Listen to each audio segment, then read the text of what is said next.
Welcome to the show. This week, it is, of course, the Labour Party conference in Brighton. What that means is a lot of middle-class people will be descending onto a largely middle-class city to try and fathom why the working class just won't vote the right way and generally do what they're told. Really is a mystery why Labour aren't so popular. I mean, 70% of Labour constituencies voted leave in the EU referendum, and then Labour decided to run on a manifesto to make them all vote again. They may as well have just had the slogan, "Vote for us, scumbags." At least that would have been honest. And then the other day, Keir Starmer appeared on the Andrew Marr show and said that it is wrong to say that only women have a cervix. Thank goodness he's not teaching GCSE biology. Let's take a look.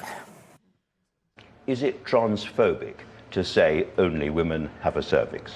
Well, it is something that shouldn't be said. It is not right. But, Andrew, I don't think that... So Rosie Duffield should not have said that. Can you explain to people watching why she should not have said that? Well, Andrew, I don't think that we can just go through various things that people have said. Rosie Duffield, I spoke to Rosie earlier this week and told her that conference was a safe place for her to come, and it is a safe place for her to come. And this, of course, follows on from Marr's interview with the Liberal Democrat leader, Ed Davey, who was asked what is wrong with the dictionary definition of woman. What is wrong with this phrase? Woman, adult, human, female. Well, Liberal Democrats believe that trans rights are really important because trans people are some of the most discriminated against in our society today. Huge health problems, high suicide rate, and I think everybody ought to worry about that. The real issue, I think, is the toxification of the debate. There was a time. What's wrong with that phrase? Woman, adult, human, female.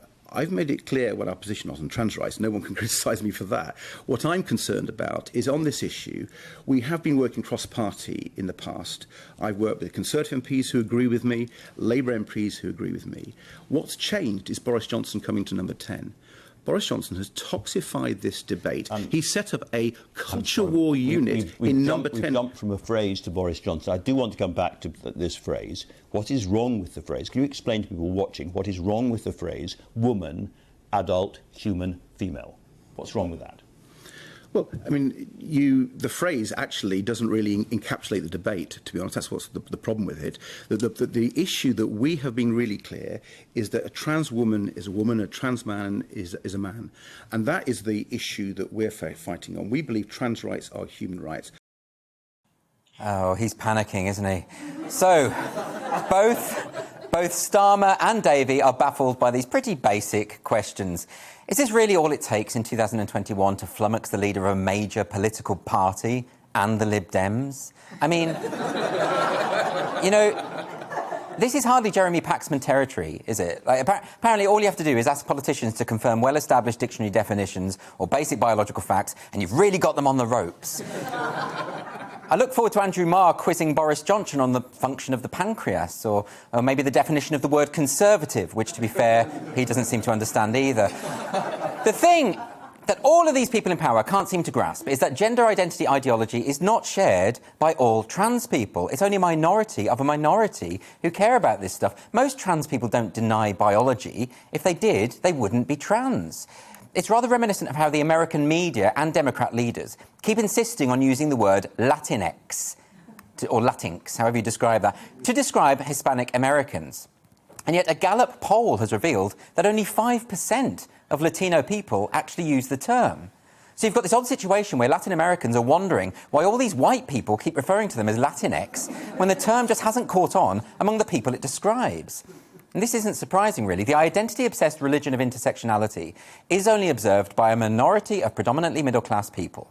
Most of us think this stuff is absurd. Yet again, those people in power are mistaking Twitter for real life.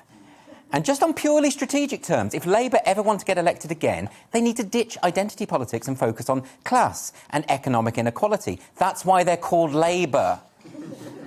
But as we've already shown, dictionary definitions are not their forte. This kind of tone-deaf monomania over gender identity is even making its way into prisons. So here's a tweet posted yesterday by HMP Isle of Wight, a Category B prison for male inmates. In preparation for National Inclusion Week, our Equalities team have started distributing pronoun badges. What's your pronoun? #inclusion, #equality, #diversity. So look, Ice Pick Jimmy might be shanking someone in D Block, but at least no one's getting misgendered. Welcome to the GB News YouTube channel. You can watch us live 24 hours a day, catch up on your favourite shows and join in the conversation in the comments below. Don't forget to subscribe and you'll never miss any of our exclusive content.